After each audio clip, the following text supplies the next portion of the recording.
we do best in real game time situations? What do our guys do best?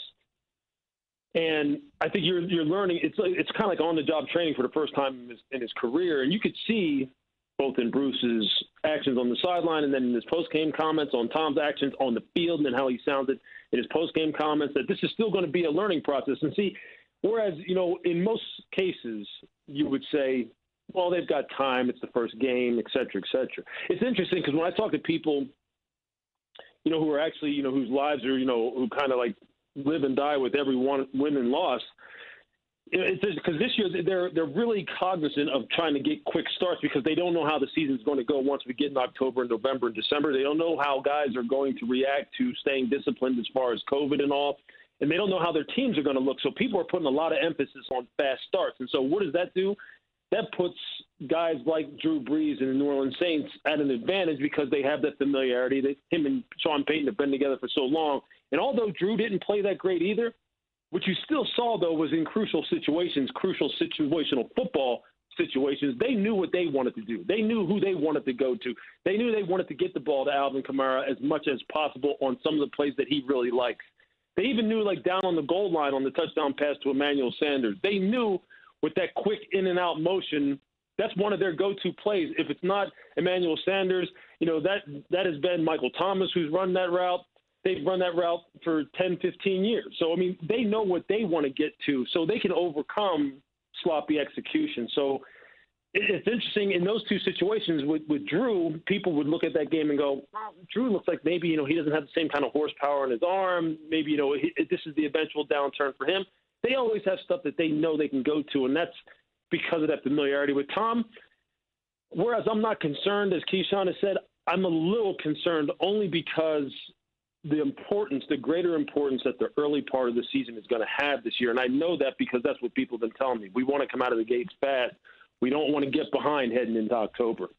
When you talk about concern, that performance yesterday by Lamar Jackson, there's no concern there for Baltimore. They took him to the woodshed. Cleveland looked like they basically look like the same ball club from a year ago. Lewis, What did you see in Lamar? Keyshawn, I see a guy who, look, man, he knows what he needs to improve upon in order to take his game to an even higher level, which really at this point is ridiculous considering what he's already done.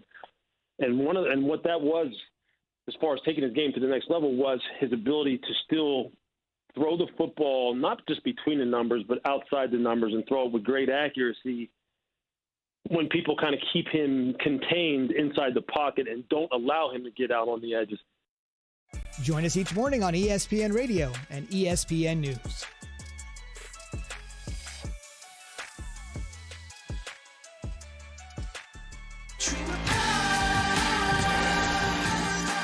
Greeny with you, presented by Progressive Insurance. My guests like Dan Orlovsky live in 15 minutes on the Shell Pennzoil Performance Line. It was a really fabulous first Sunday of the football season, and by that I mean it wasn't one we were sure we were going to get, and we did. And with all of the factors conspiring against it, it's a pretty intriguing day, pretty compelling day. There remains nothing, in my view, quite like a football Sunday, and it was great to have one back. Meanwhile, Straight Talk, brought to you by Straight Talk Wireless. Let me go through some of the other things that happened in sports. Another pick six, and the average starting field position for New Orleans was the plus 42. That game was completely on the coaching. And if they don't figure out that they're going to win games this year because they have a great defense, they have multiple great runners, Rojo and Fournette and all the rest of those guys, and let the quarterback complement it, they're not going to figure it out. That's going to be completely on the coach. Carry Brady to another championship the way Denver carried Peyton. If you think it's going to look the way Tom Brady looked back when he had Randy Moss once upon a time, you're kidding yourself. And that's not what it should look like.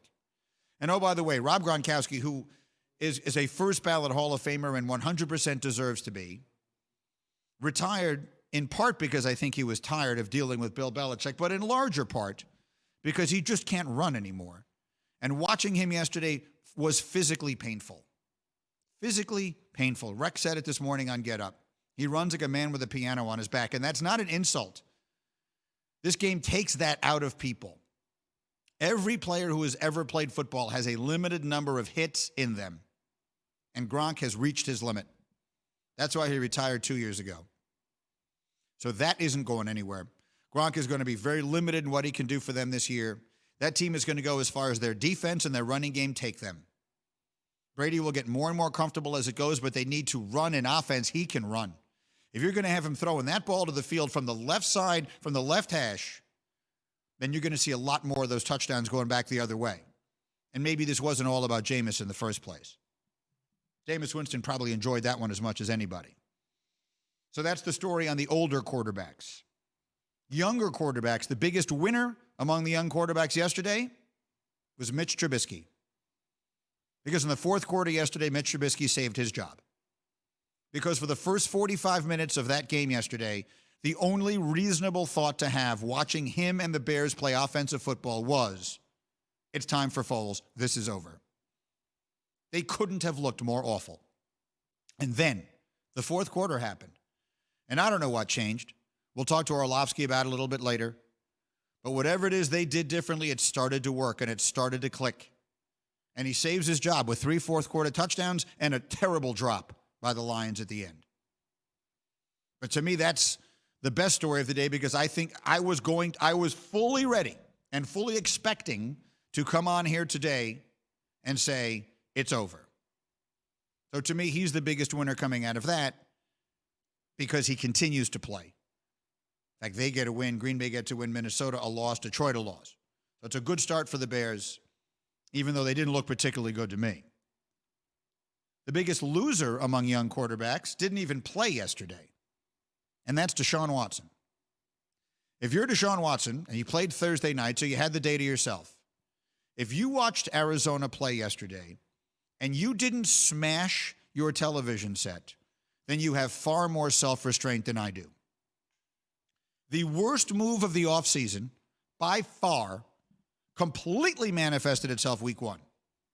Because Thursday night, Deshaun Watson and the Texans looked like they were desperate for a number 1 receiver. And that number 1 receiver was in Arizona because they sent him there. Because that's the one guy they decided not to pay. And what did Arizona do with him? DeAndre Hopkins yesterday, 16 targets, 14 catches. Best player on the field. Maybe the best player in the league. He's the best receiver in the sport. And he's going to make Kyler Murray into a superstar.